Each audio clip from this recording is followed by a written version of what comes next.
Hello everyone, welcome to Vargas Academy. This video is about prepping the nurses and nurse practitioners for endocrine system related anatomy, physiology, lab test, what are the diagnostic key points, how to answer some of the questions that is coming on board exams related to endocrine system. So let's begin the conversation with the beginning slide, which I always post on all of my slides to encourage you that God is watching over you and God will help you guide through every situations that you face that you feel like you are unable to pass a test. You have so much test anxiety that make you feel like you're forgetting things that you worked hard on.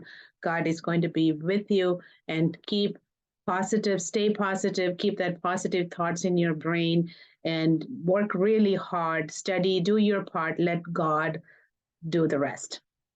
Here we go. So knowing your anatomy and physiology of endocrine system is very important. Like any other system, we learn diagnosis or disease processes, pathological mechanisms. You want to know the basic physiology and the anatomy of that particular system. So in this endocrine video, we have thyroid, parathyroid, and adrenal glands. So this first slide has three main functions of the endocrine system.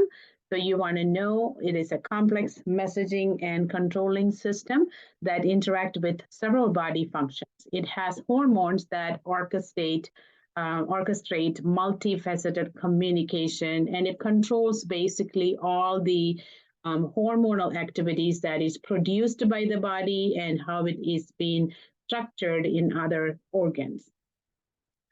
So this is important that lipids, steroids are lipid soluble, and proteins, polypeptides, and amino acids are water soluble. So the key point, I highlight on some of the slides, some of them you just have to read through it and study it.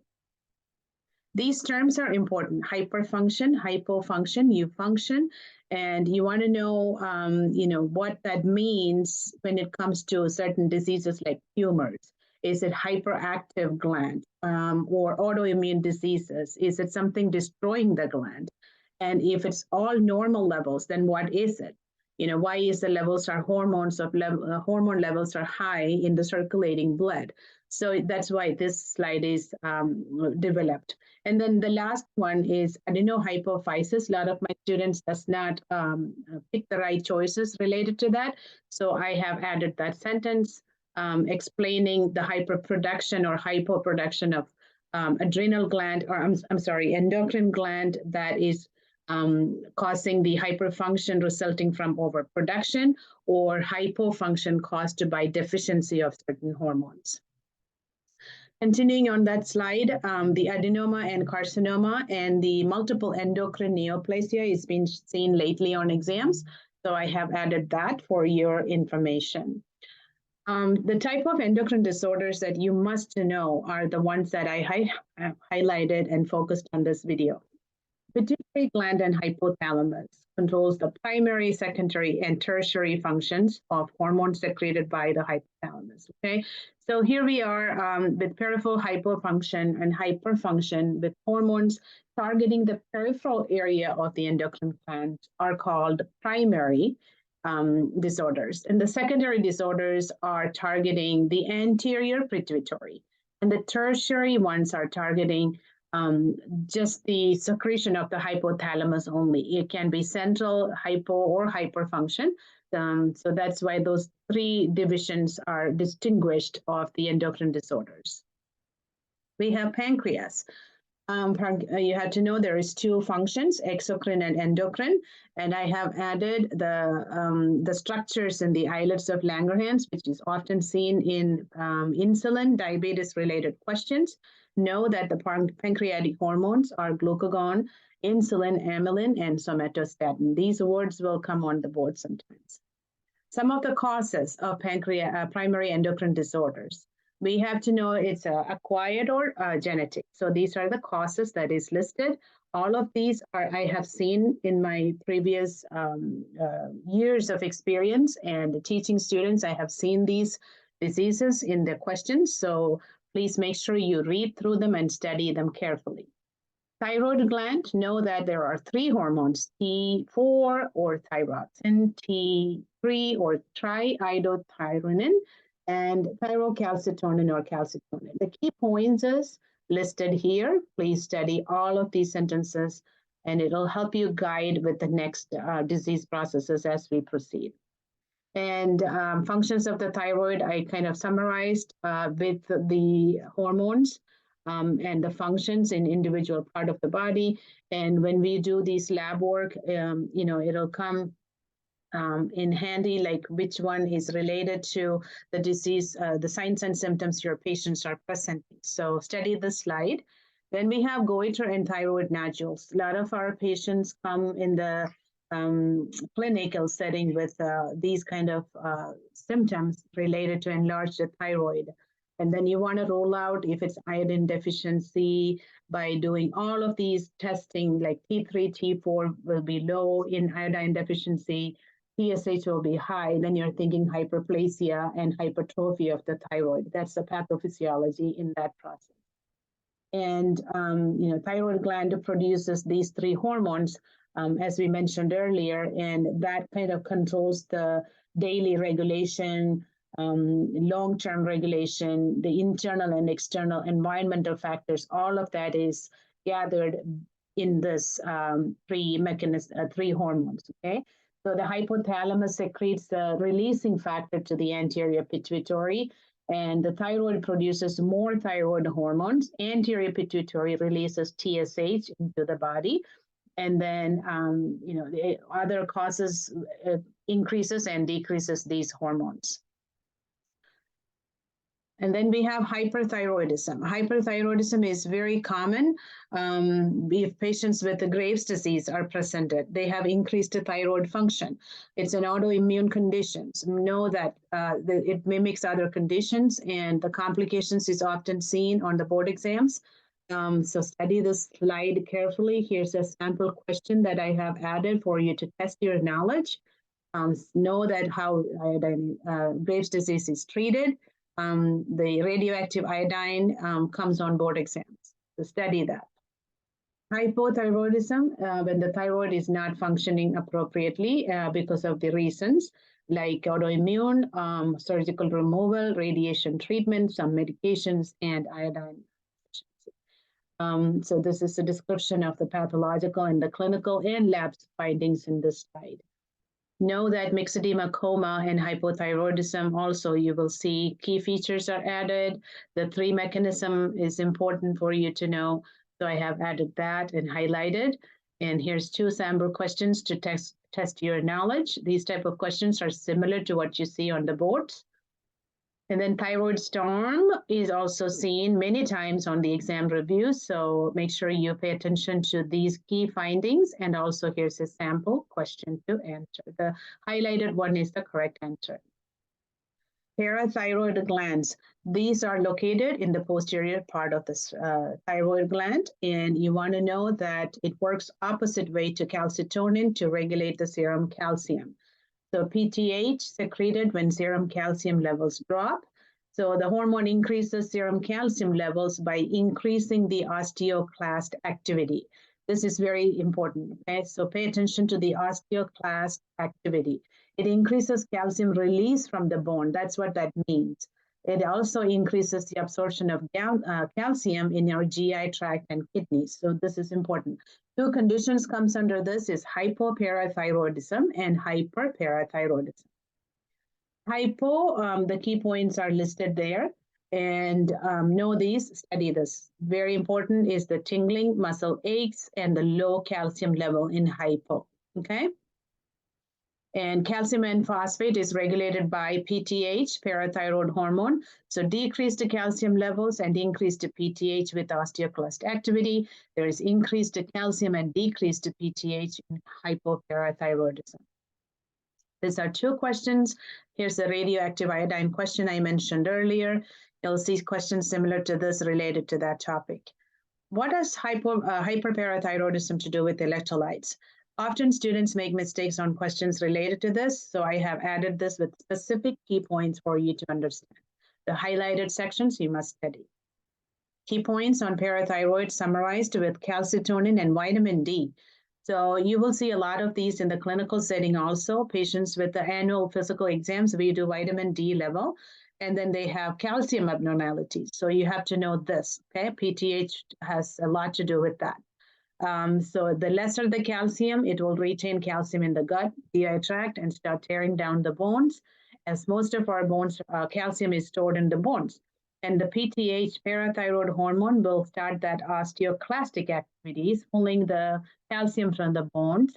And know that calcium is important for muscle contraction. So these people with low levels will have muscle weakness. And we give calcitonin injections for those. Elevated calcitonin levels are seen also in thyroid cancer. So make sure patients are evaluated for all of that. Disorders of pituitary gland, hypo and hyper. So the first one is for hypopituitarism. These are the hormones that we test related to that. There will be a decrease in all these hormones. Causes are listed here. The two conditions and the signs and symptoms are listed here. Study these. And then in case if it's hyperpituitary gland, pituitary thyroid, pituitarism, you will have abnormalities in. So that's kind of, this will be increased instead of decreased, it's increased. This is an error here. And as you can see, the conditions, everything is big. So this is a typo here, so it should be increased. And the conditions are Cushing syndrome, hyperprolactinemia. These are on boards a lot of times. And SIADH comes on a lot of patho questions. So study the slides related to hyperpituitarism. So, and adrenal glands is another one. Just like pancreas, now we have adrenal glands. Adrenal cortex and ACTH. You will see this a lot of times in multiple kidney disorders, thyroid disorders. I mean, it's kind of like a common hormone you will see, especially with electrolyte imbalance and diabetes, glucocorticoids related condition. So this is a basic anatomy, the 3 layers where these hormones are produced. I highlighted this because kidney disorders and aldosterone is important for you to understand that. Adrenal medulla, catecholamines, you will see that a lot of times releases epinephrine and norepinephrine.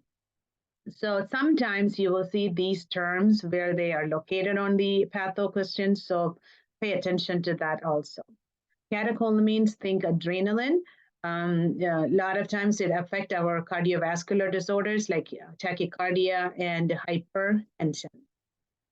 Adrenal cortex and steroids. This slide will give you a little summary of what we have discussed earlier, but it gives you a little bit of details for male androgen and female estrogen, and it is secreted at what area, innermost, middle, and outer.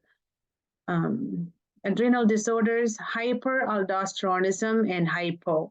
You will see these on several patho questions. A lot of students make errors in picking the right choices when the cardiac signs and symptoms are added. They all think this is related to kidneys, but this affecting electrolyte imbalance and the know which electrolyte are imbalanced, and that's how these signs and symptoms are produced in these questions. So if you have hyper or hypokalemia, you'll see cardiac EKG changes.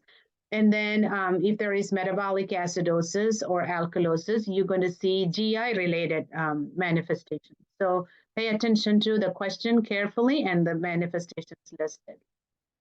Paralytic ileus is one of the manifestations of hyperaldosteronism, okay? Because there's too much aldosterone and too much electrolyte imbalance, and our stomach goes into that ileus nature. Hypoaldosteronism, there you will see hyperkalemia and no other cause is identified. In that situation, your sodium can be low or normal. So that's a differentiating between hyper and hypo. Then we have Cushing syndrome. Cushing syndrome is important in the clinical and also on these boards. So what you need to know is the highlighted areas that you will see on patho questions.